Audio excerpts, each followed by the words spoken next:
All right, music fans, welcome back. It is Dave. It is the Real Music Observer, observing real music in real time for real people just like you and just like me.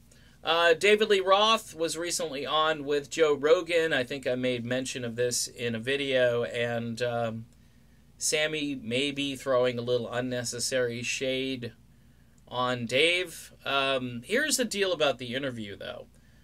Rogan makes this claim that, culturally speaking, you know, the Van Halen of the Dave years was just much more important, much more significant, and I'm not necessarily disagreeing with it, but the transition was like one of those moments in rock history where Sammy takes over and 5150 comes out, and that thing came out with so much hoopla. I mean, that was one of the big deal albums probably of the century, that album came out.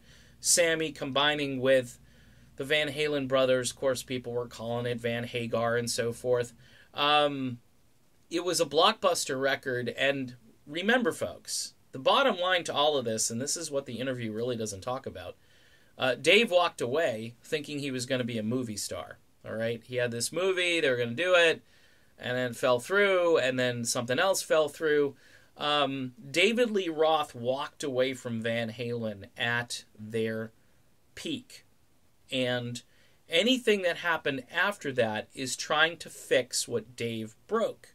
All right, Sammy comes in, Sammy gets along with these guys for a while, Sammy parts ways mid-90s. They even tried again with Gary Cherone. We all know how that went, but poor Gary Cherone, great singer, by the way. I mean, if you're going to replace a singer, replace him with a great singer, and Gary Cherone is that great singer. It just, by the end of the 90s, folks, the Van Halen music, the style of music, was out of vogue. So it didn't help when you lost your second vocalist, or you got rid of him and replaced him with a third vocalist, and the music around you is all grungy and negative and lousy playing and so forth, and you know, you've got this virtuoso guitar player. Van Halen probably could have gone a little bit longer, like Aerosmith got to kind of like 2001 and 2002, and then, you know, the wheels really started to fall off the bus because, or train, depending on what vehicle you want to use as a cliche here, there wasn't much gas in the tank left. And the reason is that the music industry had completely collapsed and changed, and these bands had a support system in place, and that support system was no longer supporting them.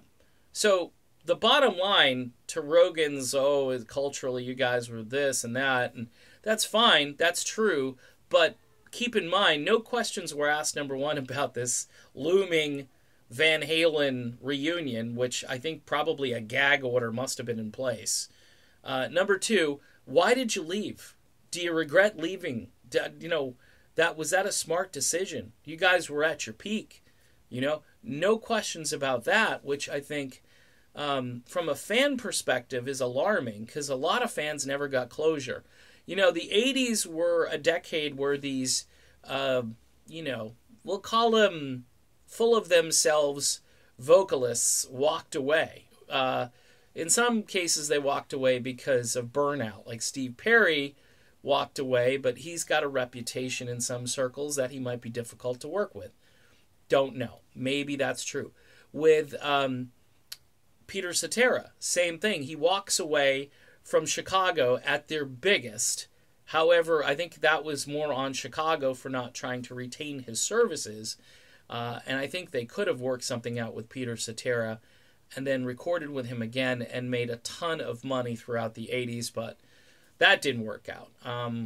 And obviously Jason Scheff came in and did okay. With Van Halen, though, this was the big merger between Sammy Hagar's camp that was growing and growing and Van Halen's already big fan base, and a lot of the fans, I can't take this. Other fans thought it was fantastic. That was a good move, I mean, to try to save the franchise, and it did. It kept it going. The Van Halen Van Hagar years were very respectable, and some of the critics even believe the quality of music was better.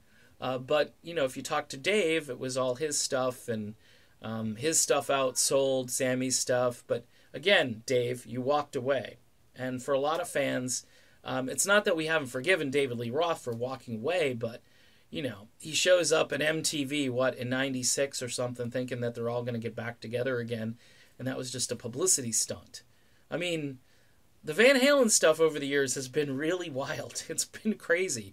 And just as a casual observer, I'd like to say, I think both versions of this band are credible and good and decent. And to kind of throw shade on Sammy Hagar and what the fans were experiencing in those days is a little bit of revisionism, and it's probably not necessary. But of course, if you're talking to Dave so Dave can promote this tour, which he's not talking about, I guess it makes for good television and radio. So there you go. Done with this video. Be back soon with more. Stay tuned for that.